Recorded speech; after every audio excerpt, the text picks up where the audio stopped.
यतिखेर तपाईको ध्यान मैले यो पुलभन्दा तलतिर यो कर्णाली नदीतिर लगेँ। मजाले आएर तपाईँ पनि घुम्न सक्नुहुनेछ। रमाइलो छ, यो पुल छ हैन, बाटो जाने हो बिस्तारै मजाले आफ्नै तरिकामा अन्त शुद्ध स्थानमा बगिरहेको छ।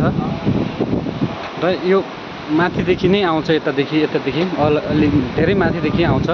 धेरै नदीहरू मिसेर आएको छ, यहाँ किला सहित मिसेर आउँछ। र यतापट्टिको माथिदेखि नै भनेको त्यो विनायक देव नगरपालिका पर्छ। र यतापट्टिको त्यो माथि भिड भएको ठाउँ चाहिँ दैलेख हो, 8 नगरपालिका। र हामी यतिखेर कर्णाली पुलतिर